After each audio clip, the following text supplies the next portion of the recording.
Morning and welcome to Gardening 365 75. And I'm starting this morning inside. These are some of my smaller amaryllis bulbs.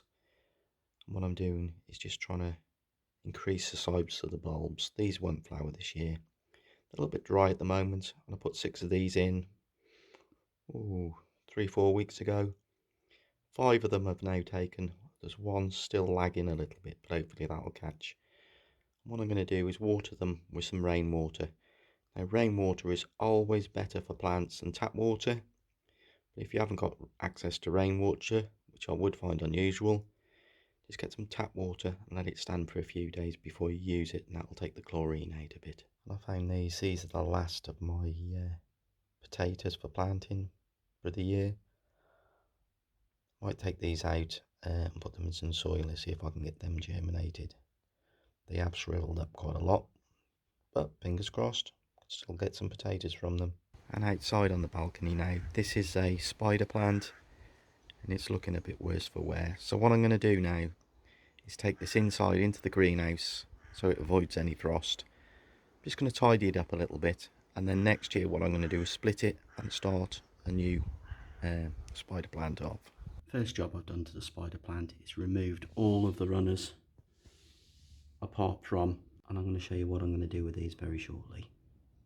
Meanwhile, what am I going to do with the runners? Remember, nothing goes to waste. Not in this house! Of course, I'm putting them in for next week's worm compost. Here's what I've done with the spider plant. Put the running off the runner into a pot. I'll leave it a couple of weeks and then cut the runner off, and hopefully then the new spider plant will grow from there. Done a second one as well, just in case the first one doesn't take, but I only want one of these. I put some sweet peas in a couple of weeks ago, and these are what have germinated. I have got some more. This is just one lot, so now I'm going to take them from underneath these and now put them in here. Next little job, I've got these lettuce and I'm just going to pop them up, and then I'll put some more seeds in.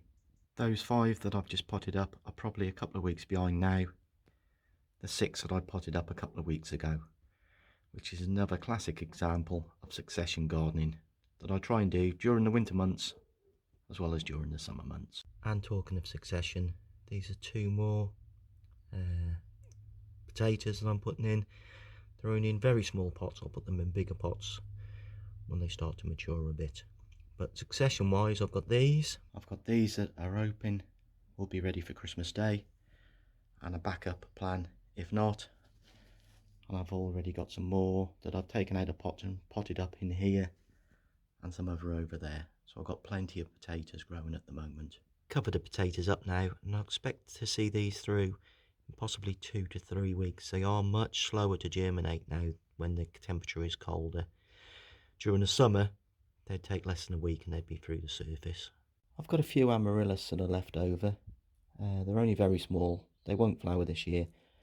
So I'm just going to put some in this pot just for them to grow into bigger bulbs. And hopefully then next year they may flower. With an amaryllis, you should leave almost as much out of the soil as there is in it. So I'm just going to pop these in. I'll have to jig it around a bit because I'm not sure how many there is. And if they do grow and they're okay, then I'll pop them into bigger pots at some point, just to get them to grow slightly bigger bulbs. Would be really nice. Pack them in. Some won't grow. That one there's died off.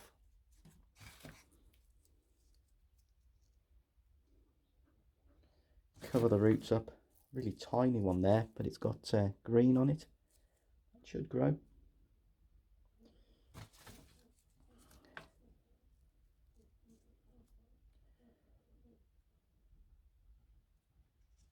A little bit of water. I'll put them away, and hopefully I'll see them growing in the next 2 or 3 weeks. You've seen this. This is my what I'll be making worm compost out of in the next couple of weeks. So I chuck it in here, and it's a mixture of greens, browns, and in browns I mean paper, cardboard, and in particular cardboard you've got to be careful of. I'm going to show you why. Cardboard, you get different sorts. This is shiny cardboard, so it feels really smooth to touch. If you have a look closely, it's got a small plastic film on it, and that's to keep it semi-watertight, stop it taking in water. If you compost it, that will compost, but obviously that definitely won't, and you've got to be careful because you'll be putting plastic into your soil. So my recommendation is, well, not a recommendation, definitely don't use shiny cardboard in any compost. And talking of wormeries, worm compost, what's it like inside a wormery? This top one yesterday I just put together. There's not a lot happening at all in a day. You wouldn't expect it to be. I'll take the next one off. This one is a week old. And look what I see. Loads and loads of worms. And if I turn it over, the worms are just about everywhere. And what the worms do is they digest all of the matter that's in there, poo it out, and it makes great compost. Just like a cow eating grass from the manure then makes great manure. Okay, so these little guys are my eating machines that make me great worm compost. And keeping this inside make sure that I have compost all the year round. Perfect. And this is my latest thing that I'm going to overwinter. Now, although it looks like a chilli, it's actually a pepper, so it's got no heat in it whatsoever. Now what I'm going to do is pick the fruit off, cut it down and overwinter it, just like I did on last week's video. So if you want to know about overwintering chilies or peppers, watch last week's video, Garden 365 74. I've grown this chilli this year and it really didn't float my boat. For whatever reason, I don't like them very much. They're okay, they're better than nothing, and perhaps I'm becoming a chilli snob. So this is one I'm not going to overwinter. It will be finishing its life today.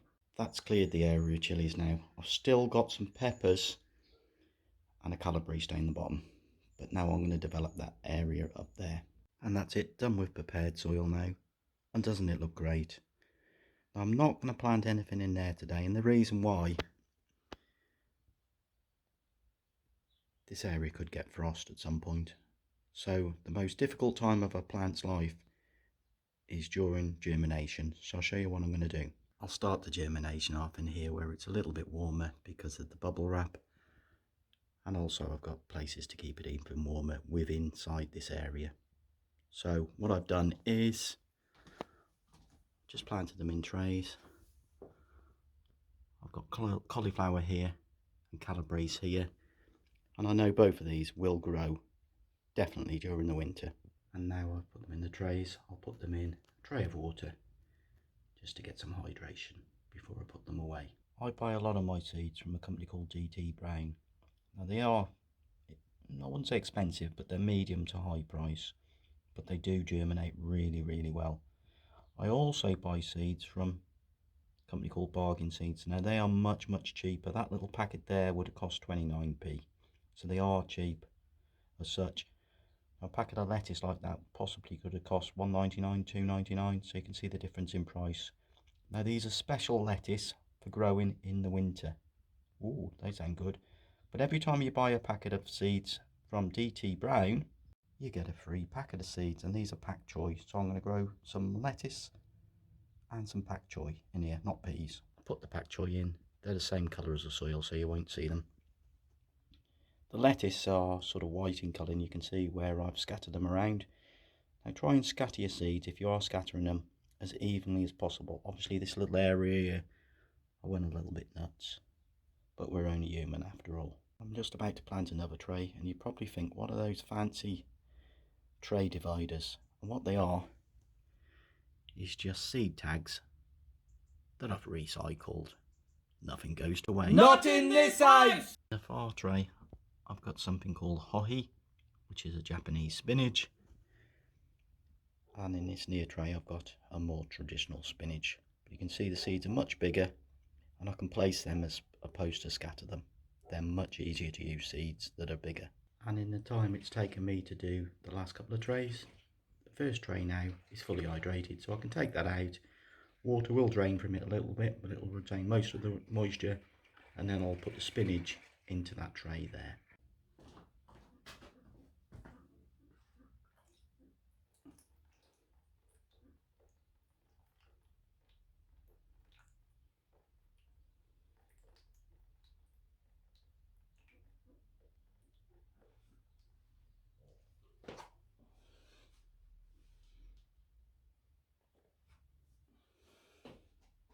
You can grow sweet peas at this time of the year. Why not peas? And then I should, hopefully, fingers crossed, have some very, very early peas next year. Sounds like a plan. And the most amazing thing is, I'm walking around the garden, the second week in November, wearing a t-shirt. I've got to be honest, it's not red hot, but I'm not cold at the same time either. The seasons have gone nuts, but it's good for growing. These are my chilies and peppers for overwintering. Now they will need watering once a week, so please remember they need watering once a week, unlike the carnivorous plants that receive no water for the whole of their dormancy. These are strawberries from last week where I isolated the runners. I've now clipped off the runners, and now they're their own strawberries in their own right. And these will be used next year, where three of them come out and be replaced by fresh ones. You need to replace your strawberries every 3 years. And these don't really need to be inside, but I brought them in just so they're protected. And this is the chili harvest, the last of this year. Pretty sad, but we have got our overwinter plants, so hopefully early chilies next year. And here's a good little hack. The slugs were decimating my pak choi, so what I did is I just put some wood ash around the outside, so now in theory they can't get to the pak choi to eat it. It seems to be working because this week we have got new growth, so maybe that's something you could try yourselves. Wood ash is great to stop slugs. Now, late season growing or even winter growing, is it worth it? Now then, if you're the sort of person that doesn't like disasters, and let's face it, none of us do, it's not really for you, because you're going to face more disasters than you are successes. But when you get those successes, it's going to feel absolutely great. Now things like calabrese, cauliflower, all of those will grow during the winter. There's no reason why not. Just getting them germinated is the problem. So if you've got a greenhouse, please have a go with me. Yeah, it'd be great. And hopefully we can grow 365 days of the year. That's the target. Now all but achieved it last year, and I'm not going to just achieve it this year. I'm going to succeed at doing it. That's my mission. And if you want to see the journey, please subscribe, and you'll see all of the successes, one or two anyway, and you'll see the disasters as well, because I'll be totally truthful with you. But that's it. That's the end of this week's Gardening 365 75. Join me next time for 365 76, where hopefully you'll see more good things happening.